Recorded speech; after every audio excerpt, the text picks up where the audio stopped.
Isaías 43, a partir do verso 14.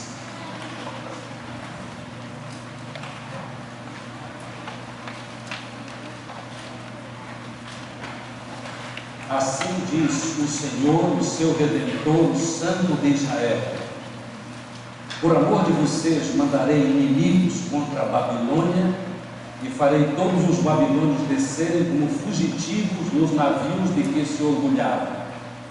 Eu sou o Senhor, o Santo de vocês, o Criador de Israel e o seu Rei.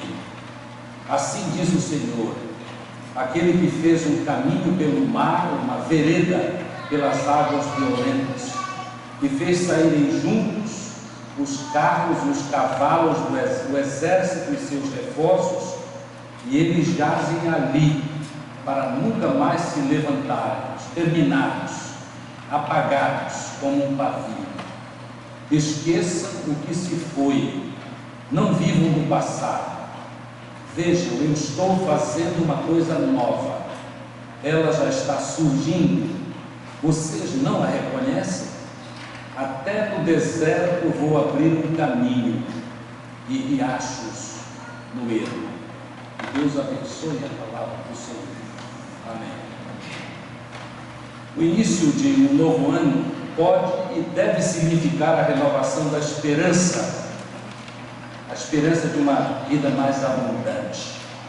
E, amados, não importa o resultado da nossa avaliação, a avaliação que cada um de nós faz sobre os acontecimentos de 2013 e nossa peregrinação, se com muitas dificuldades ou com muitos sucessos. O fato é que Jesus veio para nos dar vida de qualidade. Ele chamou vida abundante. João 10:10. Eu vim para dar vida e vida abundante. Isto quer dizer que nele, em Cristo, a nossa vida pode e deve ser constantemente renovada. É interessante reconhecermos que recomeço é um tema bíblico bastante frequente. É uma mensagem confortadora que precisa ser sempre lembrada e confirmada. E este dia 31 de dezembro é um momento muito especial para fazermos isto, relembrarmos este fato das Escrituras. Os que ouviram inicialmente a palavra que eu li para os irmãos de Isaías 43, a partir do verso 14, eles eram o povo de Israel. Haviam cometido grandes infidelidades a Deus, e até por causa também das infidelidades, eles estavam nas mãos dos babilônios, sofrendo amargamente. No meio do sofrimento, como é tão comum, no meio de sofrimentos, eles perderam a esperança, perderam a visão de Deus. Já não criam assim tanto na possibilidade de Deus abençoá-los. E por pura misericórdia, Deus vem ao encontro deles, através daquele que falava em nome de Deus, o profeta Isaías.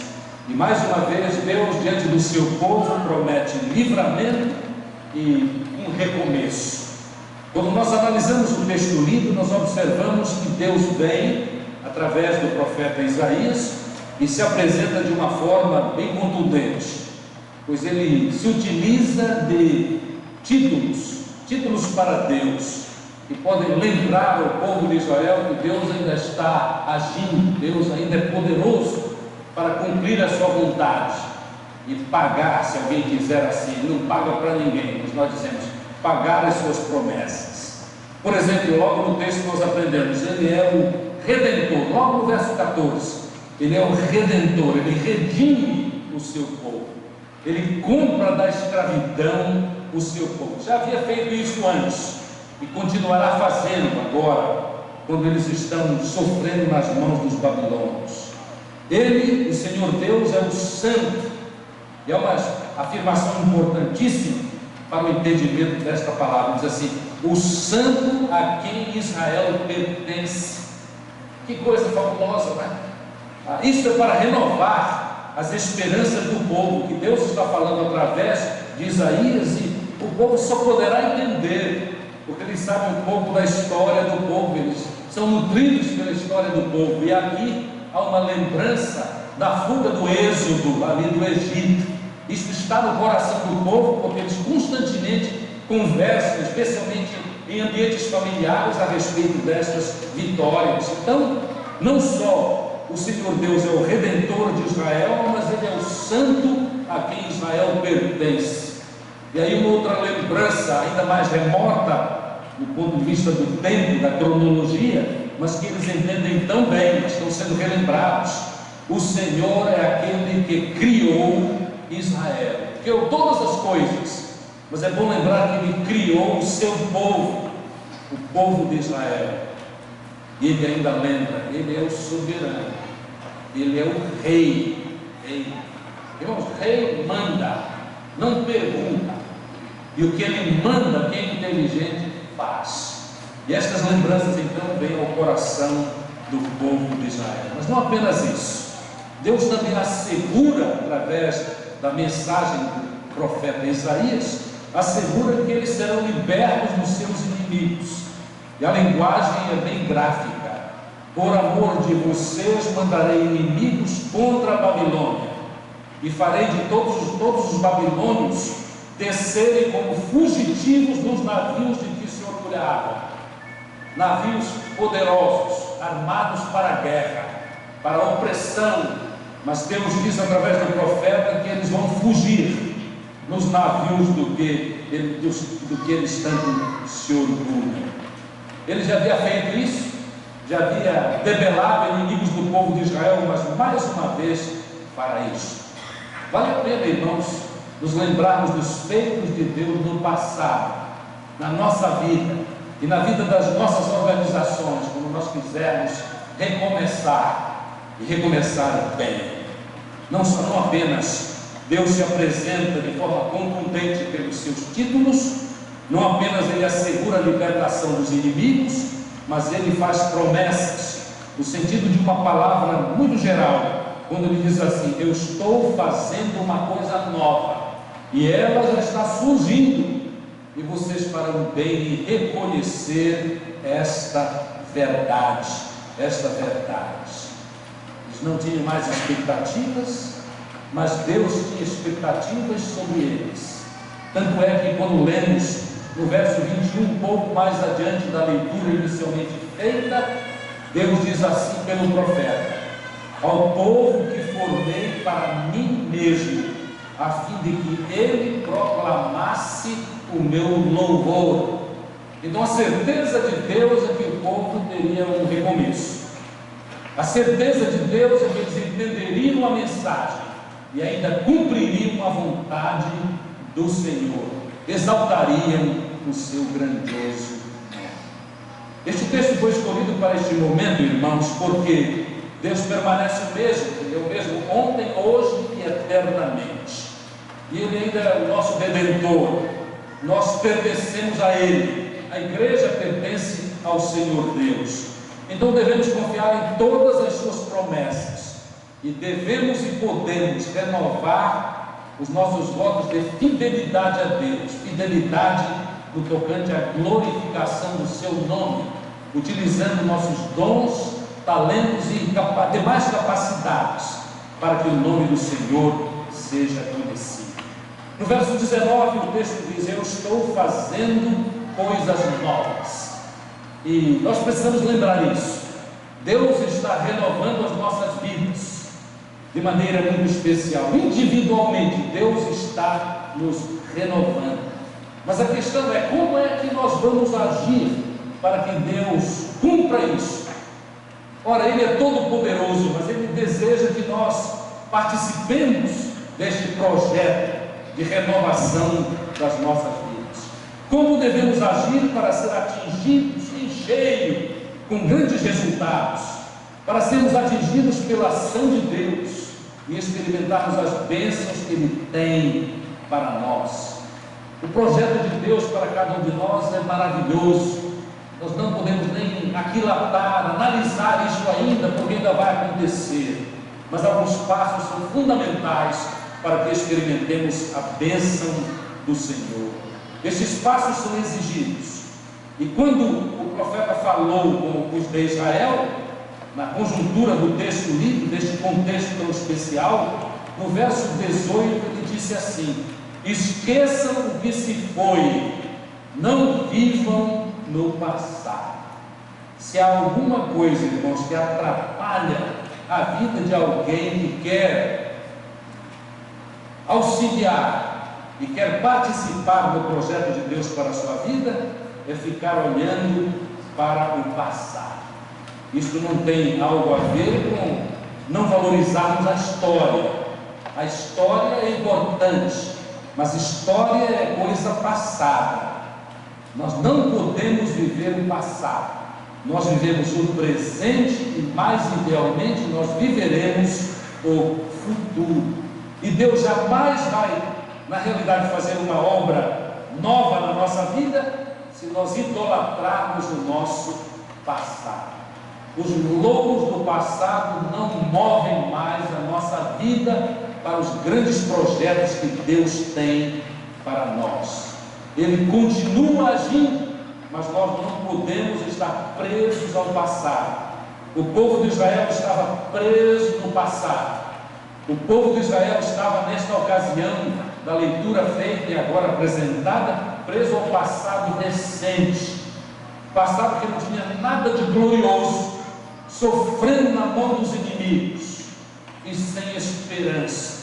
Murmurações eram constantes no meio do povo de Deus, e murmuração jamais resolveu qualquer coisa na nossa vida, na vida dos homens.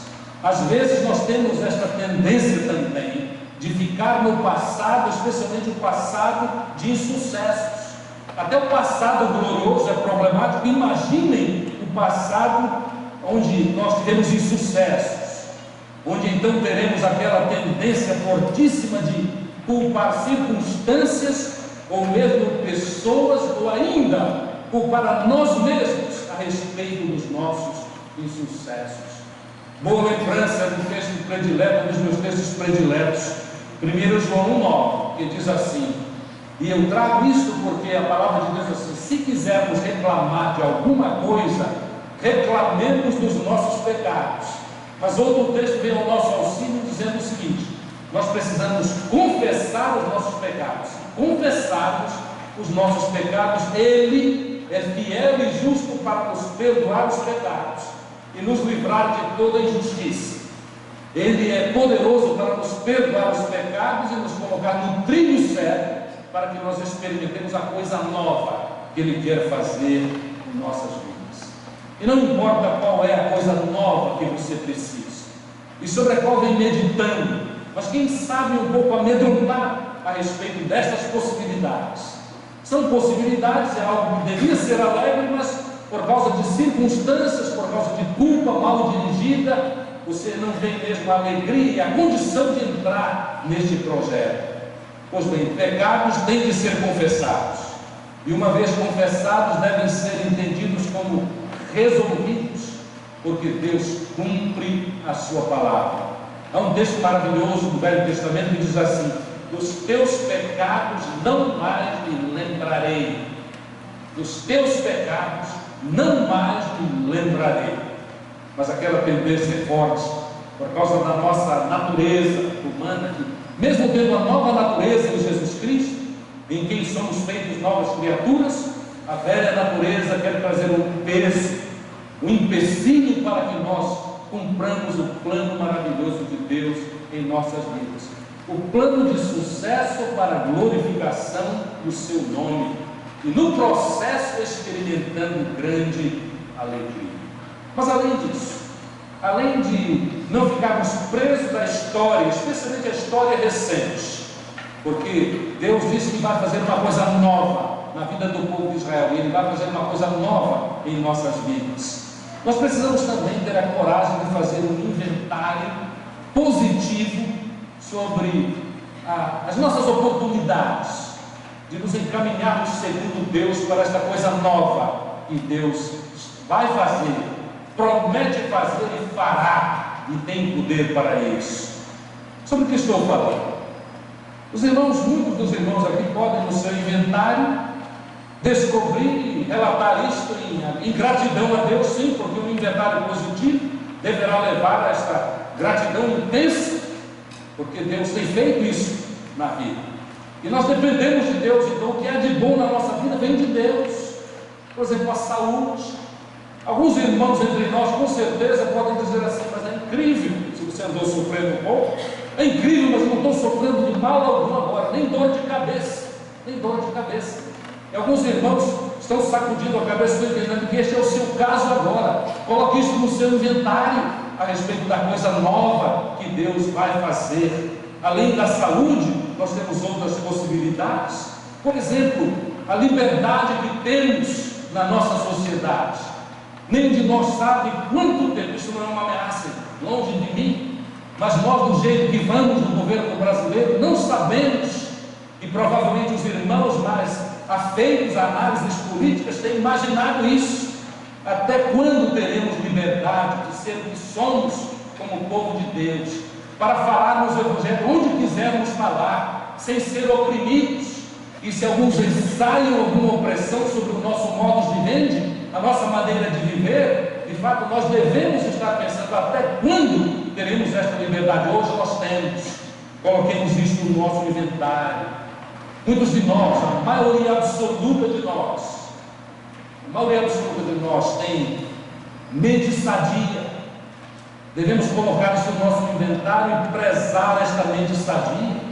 Daí porque temos de ter cuidado a respeito do que consumimos com a nossa mente, a fim de permanecermos assim, inteligentes e úteis para Deus, por causa de termos mentes saudáveis, que se interessam por coisas do Senhor, coisas do bem. Então nós somos do bem e não do mal, por causa daquilo com o que nutrimos a nossa mente e o nosso coração. Mas além disso, amigos e irmãos em Jesus Cristo, realmente interessados em nós, que nos ouvem com paciência, e nos ouvem até quando nós estamos tendentes a elaborar muito a respeito do passado de sucesso recente, e eles nos ouvem, mas tem uma palavra do Senhor, temperada com sal, para dizer que os nossos pecados têm de ser confessados, e quando confessados nós somos perdoados, e Deus nos aceita completamente, não importa o que outros digam. A palavra de Deus garante que Ele se esquece dos nossos pecados e nos dá uma oportunidade ímpar para vivermos segundo a sua vontade. Mas eu não citei no nosso inventário positivo Deus, e Ele sim pode nos ajudar, e sempre nos ajuda quando nós estendemos a nossa mão, quando nós nos colocamos na sua presença, prontos para receber a bênção do Senhor. Mas, amados, após o inventário, nós temos que tomar uma outra atitude. Nós temos de projetar a nossa vida, e eu quero confirmar o seguinte, sem detalhes exagerados, porque a vida está nas mãos de Deus, mas projetar a vida e implementar o nosso projeto. Imagine o que teria ocorrido com aquele jovem chamado filho pródigo, se ele tivesse planejado, como planejou: levantar-me-ei, irei ter com meu pai, e dir-lhe-ei: Pai, pequei contra os céus e perante ti. Mas ele meditasse um pouco e disse assim: não, com certeza meu pai não vai aceitar. É claro, nós sabemos que a palavra de Deus diz isso de maneira tão clara, nós entendemos a humanidade desta experiência do filho pródigo. Ele ensaiou. Talvez, como a maioria de nós, quando está diante de um grande desafio, mais de uma vez ensaiou, mas ele não ficou no ensaio, não. Ele finalmente partiu para casa, na fé, na confiança que seria aceito pelo pai. E como ele tinha ensaiado, ele seguiu o script dele, e chegando perante o pai, disse: Pai, não sou digno mais. Mas o pai gritou, provavelmente ofuscou, tirou a possibilidade de outros ouvirem o que ele estava dizendo. O pai estava extremamente alegre e gritou para que a festa começasse. E a festa começou. Irmãos, quando nós projetamos e quando nós pensamos em fazer a vontade de Deus, nós devemos fazer tudo para implementar. Deus ajuda, mas nós devemos nos ajudar também. Vamos projetar, repito, alguns detalhes, mas sem exageros. e vamos cumprir aquilo que desejamos para o bem-estar das nossas vidas e, acima de tudo, para a glorificação do nome do Senhor. Mas ainda algo que devemos fazer é permitir a constante renovação da nossa mente. Na linguagem do Velho Testamento, muitas vezes, quando os hebreus estão falando a respeito de mente, inteligência, sabedoria, eles usam a palavra coração. Coração. Eles entendiam ser o coração a sede da vida humana. Em Provérbios 4, e verso 23, está escrito assim: acima de tudo guarde o seu coração, porque dele depende toda a sua vida. Hoje nós diríamos: cuidado com a sua mente, cuide da sua mente, alimente bem a sua mente, alimente a sua mente especialmente com a palavra de Deus, que é infalível para nos fortalecer e para nos garantir uma vida de vitória. Talvez isso nos lembre, eu imagino que traz a lembrança dos irmãos, Romanos 12 e verso 2, onde o apóstolo Paulo, que gostava também muito deste tema, ele diz assim: não se amoldem ao padrão deste mundo, mas transformem-se pela renovação da sua mente. É verdade, os hebreus diriam a renovação do seu coração, mas a renovação da sua mente, para que sejam capazes de experimentar e comprovar a boa, agradável e perfeita vontade de Deus. Meus amados, Deus disse e continua dizendo que Ele fará uma grande obra na vida dos seus filhos, e nós precisamos nos aprontar para esta experiência, permitindo a constante renovação da nossa mente. Quando nós transformamos a nossa mente, nós transformamos a nossa vida. Mas por último, nós precisamos, para experimentar o plano de Deus em nossas vidas neste próximo ano, exercer total confiança no Senhor Deus, confiança no amor que Ele tem por nós em Jesus Cristo. E quando assim acontece, nós somos realmente abençoados. Deus cumpre os seus planos e nós experimentamos grande felicidade. Em conclusão, para termos uma vida de recomeço, e tudo em novo ano, lembra isso, recomeço. É claro, será um dia, amanhã será um dia como hoje foi, mas é um novo ano, é 2014. É comum fazermos alguns propósitos na nossa vida, mas ai de nós se fizermos propósitos vazios destas condições aqui apresentadas, para que Deus, operando em nossa vida, faça nova obra em nossa vida, nos dê assim muita alegria, muita felicidade, e no todo o processo o nome do Senhor é glorificado. Relembre, não viva no passado, faça um inventário das coisas boas que tem em seu favor, haja com fé, tenha o pensamento renovado por Deus e confie em Deus, confie em Deus. Recomece a sua vida em 2014, pronto para a glorificação do nome do Senhor. E a minha oração, em nome de Jesus. Amém. Nós vamos cantar Graças Dou por Minha Vida. Cantemos com entusiasmo. Fiquemos de pé.